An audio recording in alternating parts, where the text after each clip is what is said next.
Señor, ¿quién habitará en tu tabernáculo? ¿Quién morará en tu santo monte? El que anda en integridad y obra justicia, que habla verdad en su corazón. Salmos capítulo 15, versículos 1 y 2. Hola hermanos, en el capítulo anterior hablamos de cómo es presentado el carácter en la literatura de la sabiduría del Antiguo Testamento, en contraste con el concepto que tiene la sociedad actual del carácter. Y en ese sentido pudimos observar con claridad que en la literatura sapiensal una persona de carácter es aquella que camina en integridad y sabiduría.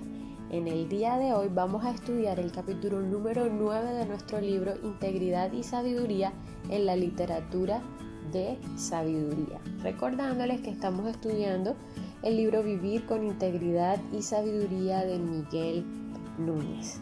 Le doy la bienvenida a cada uno de mis hermanos que se conectan en el día de hoy a nuestra escuela bíblica y le doy muchas gracias a Dios por la oportunidad que nos da de seguir estudiando su palabra, porque hasta aquí nos ha traído el Señor y sé que esa palabra está haciendo efecto en cada uno de nosotros. Vamos a orar.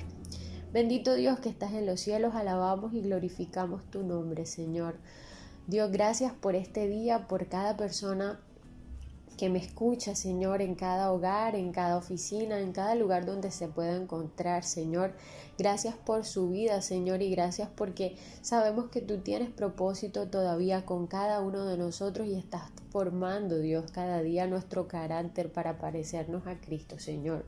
Dios, yo te pido que nos des toda sabiduría y todo conocimiento y entendimiento para asimilar lo que tú nos quieres enseñar en el día de hoy. Bendice a mi hermano, Señor, y que sea tu palabra transformándonos a cada uno de nosotros. En Cristo Jesús. Amén. Muy bien, hermanos. Entonces, en el día de hoy quisiéramos ver en los mencionados libros de la sabiduría qué importancia tiene la sabiduría para Dios y cómo ésta luce cuando es puesta en práctica en el caminar de cada uno de los hijos de Dios. John Frame, por su parte, define la sabiduría como una forma de conocimiento que penetra hasta el significado más profundo de las cosas y por tanto nos permite aplicar ese conocimiento a las situaciones prácticas que vivimos a lo largo de nuestra vida. La escritura frecuentemente nos presenta la sabiduría como una habilidad, un conocer cómo más que un conocer qué. Entonces la sabiduría comienza con pensar de una manera correcta. Luego esto nos permite hablar y actuar con prudencia. Entonces un pensamiento errado producirá una conducta errada. De ahí que el apóstol Pablo nos estimule en el libro de Filipenses capítulo 4 versículo 8 a pensar con propiedad y nos dice: por lo demás, hermanos, todo lo que es verdadero, todo lo digno, todo lo justo, todo lo puro, todo lo amable, todo lo honorable, si hay alguna virtud o algo que merece elogio, en esto meditad. Pero todo comienza con pensar en lo que es verdad. Es así que la percepción de la realidad es determinante para toda la vida. Todo comienza con ella. Si nos vamos al jardín del Edén, vemos que Dios le dijo a Adán: el día que comas de la fruta prohibida morirás. Esa era la realidad. Pero ¿qué hizo la serpiente? La serpiente hizo que Adán y Eva pensaran de manera equivocada. ¿Y cómo lo hizo? Pues cambiándoles la percepción que ellos tenían de la realidad. Les dijo en Génesis capítulo 3 versículos 4b a 5: ciertamente no moriréis, pues Dios sabe que el día que de él comáis serán abiertos vuestros ojos y seréis como Dios, conociendo el bien y el mal. Ahora Adán y Eva no estaban pensando en todo lo verdadero como nos enseña Filipenses capítulo 4 versículo 8, sino que estaban pensando en una mentira y así perdieron la sabiduría de Dios por la necedad de Satanás. Entonces vamos a ver a continuación 4 definiciones de sabiduría de acuerdo al Antiguo Testamento. La primera es que ve la sabiduría como una habilidad manual, parecida a la capacidad que tiene un artesano de crear algo hermoso a partir de un objeto sin forma. Eso está en Éxodo capítulo 35 versículo 10. Este es un ejemplo que podemos citar de la sabiduría con la que Dios dotó a los hombres que habrían de trabajar en el tabernáculo. Y los dotó, dice el pasaje, para elaborar diseños, para trabajar en oro, en plata y en bronce, y en el labrado de piedras para engaste, y en el tallado de madera, y para trabajar en toda clase de obra ingeniosa.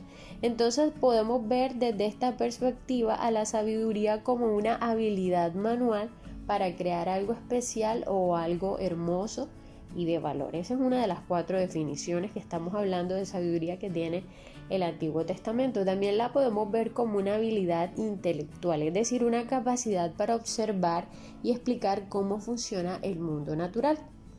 En el capítulo 1 del libro de Reyes, en el primer libro de Reyes, capítulo 4, versículos del 29 al 34, vemos que Dios dio a Salomón sabiduría y gran discernimiento. Dice que más que a todos los hombres, hasta el punto de que venían de todos los pueblos para oír la sabiduría de Salomón. Y esta sabiduría o habilidad intelectual se caracterizaba por la habilidad de conocer y discernir cómo funcionaba el mundo a su alrededor. Una tercera definición de sabiduría que vemos en el Antiguo Testamento es la aplicación del conocimiento con sentido común. Hoy día hay personas que aún sin ser cristianas son reconocidas y buscadas por otros precisamente por poseer cierta sabiduría natural que les permite conocer y entender las cosas de manera especial. Eso era parte de lo que la sabiduría implicaba en el Nuevo Testamento. Pero en el día de hoy nos vamos a concentrar en el concepto de la sabiduría como el temor del Señor. Este es un concepto que empezamos a explicar desde el capítulo anterior y decíamos que el libro de Proverbios señala que el principio de la sabiduría es el temor del Señor. Eso está en Proverbios capítulo 1 versículo 7, también en el capítulo 9 versículo 10 y en el capítulo 15 versículo 33. Pues bien, esto quiere decir que el hombre comienza a ser verdaderamente sabio cuando teme al Señor, cuando al reverenciarlo lo busca y aprende de él a través de su palabra. El Salmo 111, versículo 10 dice por su parte: el principio de la sabiduría es el temor del Señor. Buen entendimiento tienen todos los que la practican sus mandamientos, su alabanza permanece para siempre. Pues bien, en este texto la palabra de Dios establece una relación directamente proporcional entre la capacidad de sabiduría que una persona posee y el grado de temor del Señor que esta persona tiene. Pareciera que el salmista dijera: a menos que estemos practicando los mandamientos de Dios, la palabra no nos ve como personas de buen entendimiento o sabias.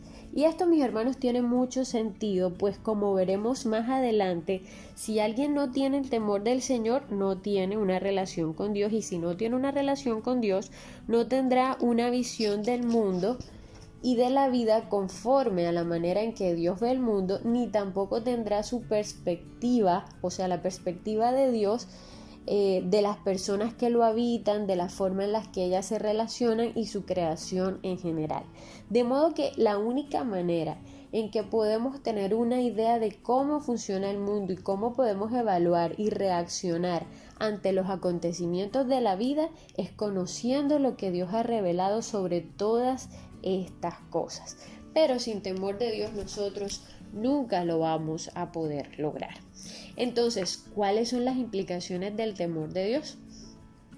En una manera resumida o en pocas palabras pudiéramos decir que el temor del Señor implica 2 cosas. En primer lugar, que nosotros necesitamos tener cierta reverencia, respeto y honor hacia quien es Dios, hacia su persona y sus mandamientos. Y por otro lado, debemos temer a las consecuencias que se derivan de quebrantar las ordenanzas del Señor. Luego entonces el temor nos coloca a usted y a mí en una correcta relación con Dios, pues nos lleva a consultar su sabiduría dada en la palabra y nos permite ver la vida y reaccionar ante ella de la manera que Dios espera que lo hagamos. La frase el temor de Dios no es una frase exclusiva del Antiguo Testamento, sino que esta también aparece de manera repetida en el Nuevo Testamento, el Nuevo Pacto.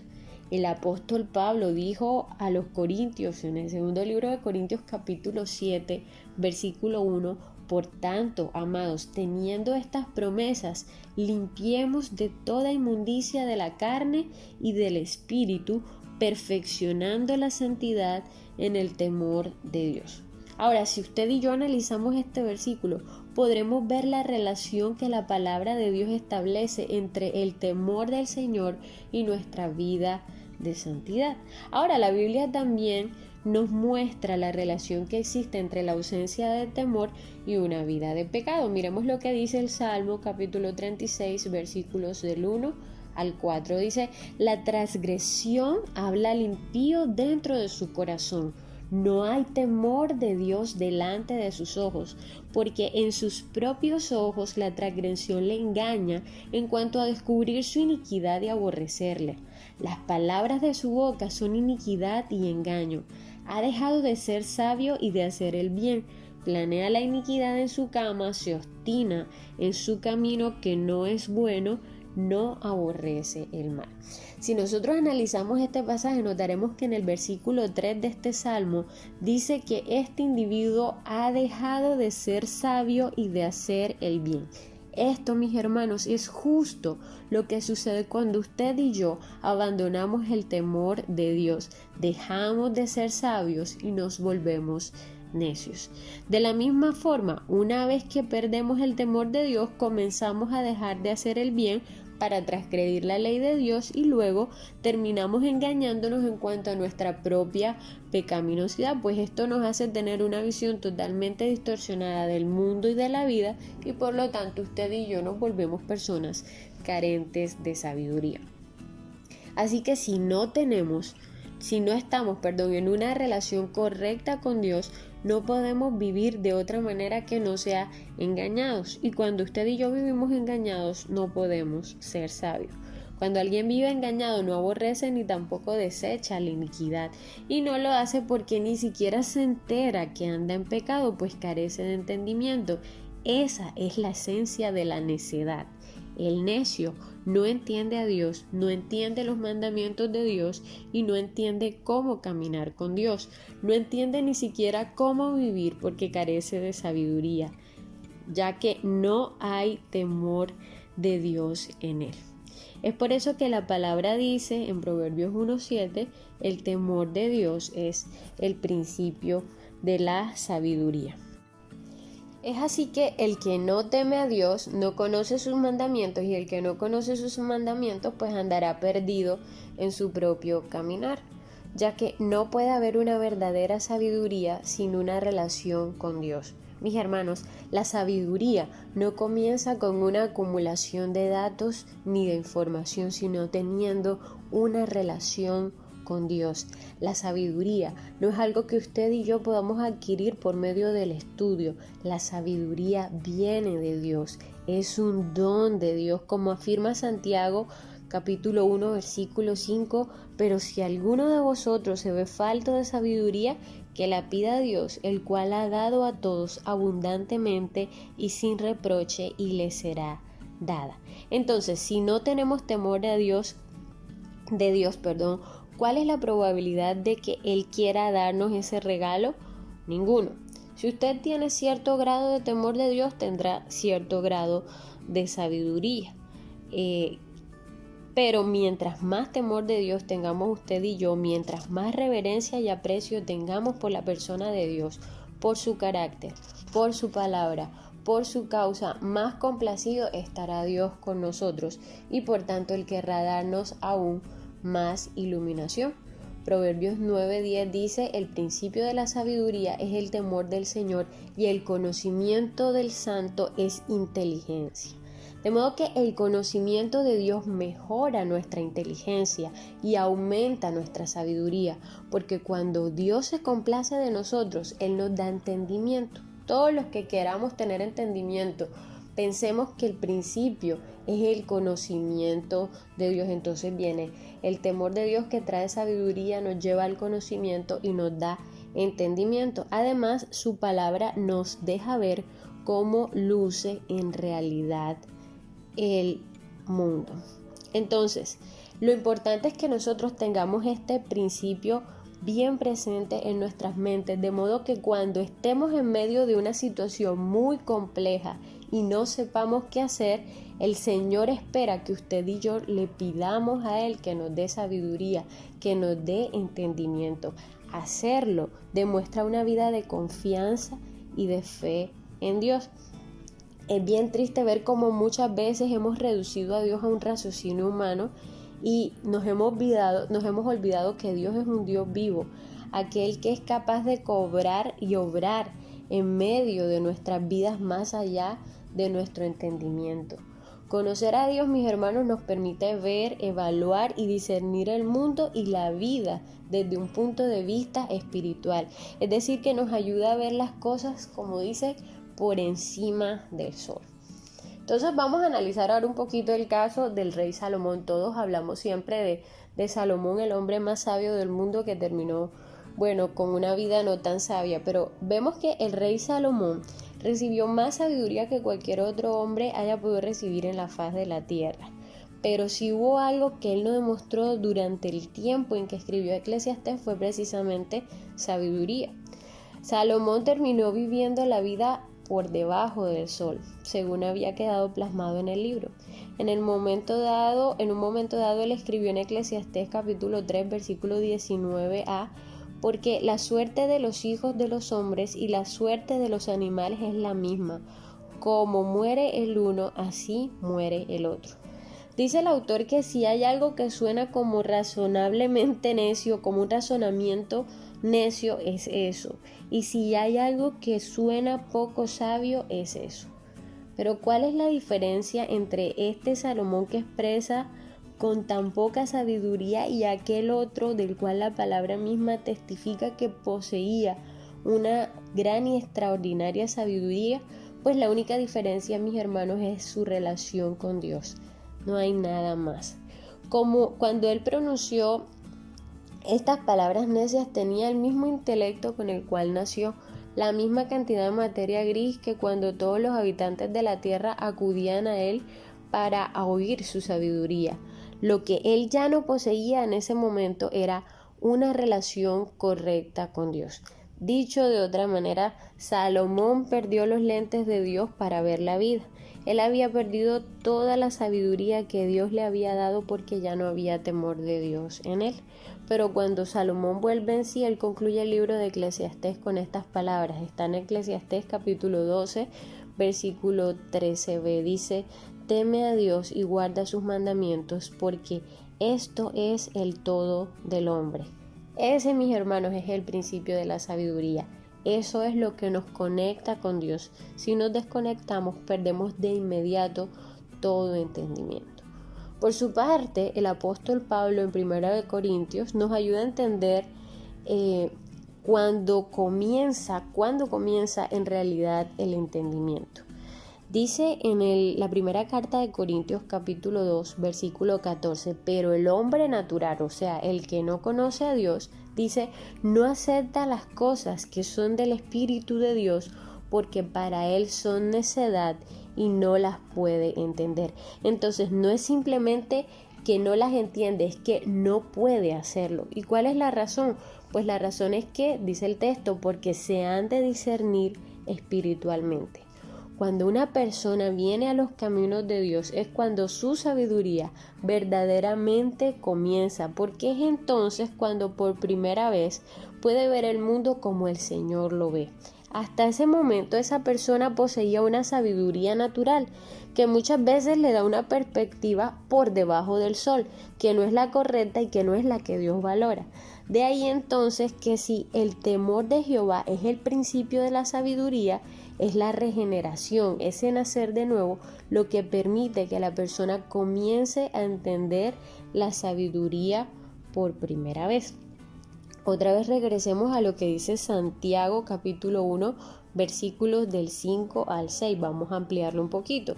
Dice, pero si alguno de vosotros se ve fallo de sabiduría, que la pida a Dios, el cual da a todos abundantemente y sin reproche, y le será dada, pero que pida con fe, sin dudar, porque el que duda es semejante a la ola del mar, impulsada por el viento y echada de una parte a otra. Entonces, el autor en este punto dice que se pregunta cuántos creyentes al encontrarse en una situación difícil, ya sea familiar, laboral, estuvieron dispuestos a decirle a Dios: Dios, no estoy seguro qué debo hacer, Dios, dame sabiduría. Tristemente, mis hermanos, muy pocas personas lo hacen. No digo que nadie lo haga, pero la mayor parte de las veces nosotros tendemos a resolver las situaciones en nuestra propia opinión o a través de lo que nosotros consideramos mejor. Y lo único que nos impide acercarnos a Dios es el orgullo. Sin embargo, las instrucciones acerca de lo que nos toca hacer están en la palabra. Si nosotros estamos faltos de sabiduría, ¿qué debemos hacer? Sencillo, pedírsela a Dios. Por el contrario, como les decía, muchas veces terminamos haciendo lo que dice Proverbios capítulo 3, versículo 5, exactamente lo que nos aconseja la Biblia que no hagamos, que es que nos apoyamos en nuestro propio entendimiento. Ignoramos este mandato de las Escrituras y en ocasiones tomamos decisiones importantes conforme a lo que con la razón humana nosotros pensamos que es lo correcto. Pero la vida cristiana es una vida sobrenatural.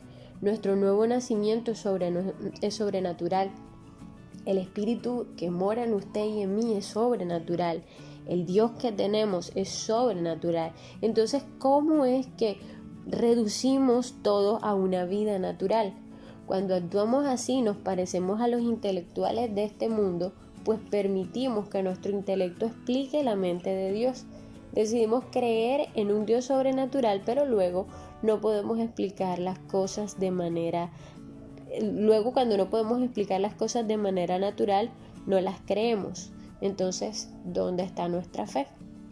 Entonces, no se trata, mis hermanos, de tener una experiencia mística, como muchos pretenden hoy, sino de alcanzar un mejor entendimiento de los hechos que tenemos delante. Y esto será gracias a la iluminación que Dios nos da por medio del Espíritu Santo a través de su palabra y cuando pedimos sabiduría.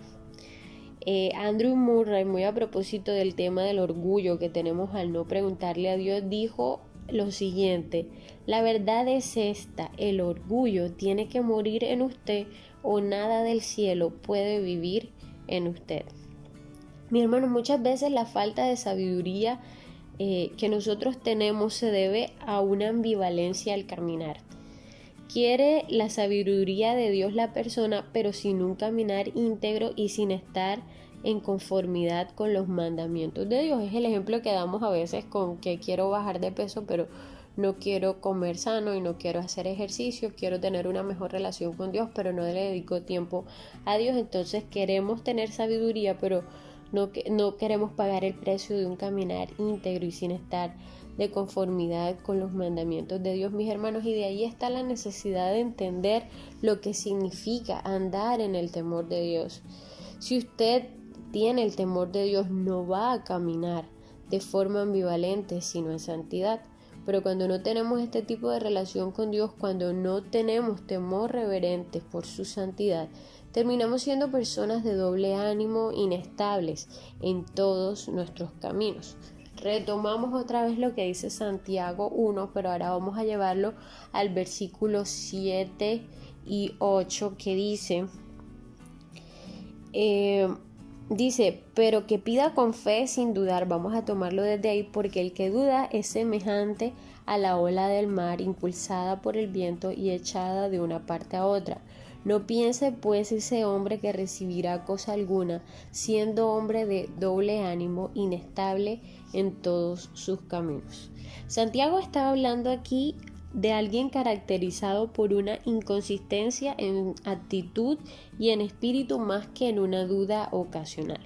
Entonces, cuando nosotros le pedimos a Dios sabiduría, no podemos obtenerla. Necesitamos temor de Dios para que Él, complacido por nuestro caminar en Cristo, quiera iluminar nuestro entendimiento. Entonces, cuando el rey Salomón pidió sabiduría y entendimiento a Dios para juzgar al pueblo y para discernir entre el bien y el mal, eso está en el primer libro de Reyes, capítulo 3, versículo 9 vamos a notar cuál es la respuesta que Dios da a esa petición. En el versículo 10 y 11 del capítulo 3 de Primera de Reyes dice: y fue del agrado a los ojos del Señor que Salomón pidiera esto. Y Dios le dijo: porque has pedido esto y no has pedido para ti larga vida, ni has pedido para ti riqueza, ni has pedido la vida de tus enemigos, sino que has pedido para ti inteligencia para administrar sabiduría. He aquí he hecho conforme a tus palabras. He aquí te he dado un corazón sabio y entendido, de modo que no ha habido ninguno como tú antes de ti, ni se levantará ninguno como tú después de ti. Entonces, mis hermanos, la sabiduría definitivamente es un don de Dios y Él la da abundantemente y sin reproche a aquellos que la piden, como bien está escrito. Dios es el primer interesado en iluminar nuestro entendimiento para que podamos caminar de manera correcta, honrándolo y complaciéndolo en todo y evitando así las consecuencias que se derivan de violar los mandamientos del Señor. Entonces, ¿cómo andar en sabiduría? Bueno, entonces lo primero que tenemos que hacer es conocer la palabra de Dios. El Salmo 19:7 dice: la ley del Señor es perfecta que restaura el alma. El testimonio del Señor es seguro que hace sabio al sencillo. Entonces las escrituras nos conectan con la fuente de toda sabiduría, que es Dios mismo, y nos ayudan a conocer y a pensar como Él piensa, lo que nos convierte así en personas sabias. Esta es una garantía que la palabra de Dios nos da. Entonces, 1, conocer su palabra. 2, por otro lado, debemos procurar hacer su voluntad. El apóstol Pablo en su carta a los Colosenses expresa lo siguiente en Colosenses capítulo 1 versículos 9 al 10. Por esta razón también nosotros desde el día que lo supimos no hemos cesado de orar por vosotros y de rogáis que seáis llenos de conocimiento de su voluntad en toda sabiduría y comprensión espiritual, para que andéis como es digno del Señor, agradándole en todo, dando fruto en toda buena obra y creciendo en el conocimiento de Dios. Fíjense que Pablo no pide provisión para los colosenses porque él sabe que estas cosas se dan por añadidura. Más bien él pide aquello que solo Dios puede dar, y es el ser llenos del conocimiento de su voluntad en toda sabiduría y comprensión espiritual. Y la razón, mis hermanos, para recibir la sabiduría de lo alto es para que podamos andar como es digno del Señor, agradándole en todo, dando fruto en toda buena obra y creciendo en conocimiento. Entonces, una cosa nos lleva a la otra de manera natural. Su sabiduría nos lleva a caminar bien. En otras palabras, el cristiano ha sido, o hemos sido, mejor dicho, llamados por Cristo para buscar el reino de Dios primero, confiando en que no necesitamos pedir nada más, pues todo lo demás viene por añadidura, según Mateo 6:33. Esto fue lo que Salomón hizo cuando Dios le dijo: pide lo que quieras y yo te lo daré. Salomón solo le pidió al Señor un corazón con entendimiento para juzgar al pueblo y para discernir entre el bien y el mal. Él puso el reino de Dios primero y por tanto Dios le concedió abundante sabiduría. Pero no solo eso, sino que también le dijo: también te he dado lo que no has pedido, tanto riquezas como gloria, de modo que no habrá entre los reyes ninguno como tú en todos tus días. Entonces nuestro Dios es un Dios de abundancia, porque Él no carece de nada, mis hermanos. Sin embargo, en nuestra naturaleza caída, nuestro Padre con frecuencia tiene que retener sus bendiciones porque no estamos preparados para manejarlas, como vimos en el caso del mismo Salomón. Y por último, además de conocer la palabra y hacer su voluntad, si queremos caminar con sabiduría, es importante andar en sus caminos. Porque una cosa es conocer a Dios y su palabra, y otra cosa muy distinta es conocer sus caminos, es decir, conocer cómo Dios obra hasta donde nuestra humanidad nos permita. El apóstol Pablo exclama en Romanos 11, versículo 33: oh profundidad de las riquezas y de la sabiduría y del conocimiento de Dios, cuán insondables son tus juicios y inescrutables tus caminos. Los caminos de Dios, mis hermanos, son inescrutables. Por tanto, no se trata de predecir la forma en que Dios va a obrar. Dios es impredecible. Más bien se trata de conocer en intimidad a Dios y su palabra, de manera que podamos reconocer que Él es consecuente con su manera de obrar, su carácter y su revelación. Por lo tanto, podamos como Moisés conocer sus caminos, como dice Salmo 103:7, y andar en ellos.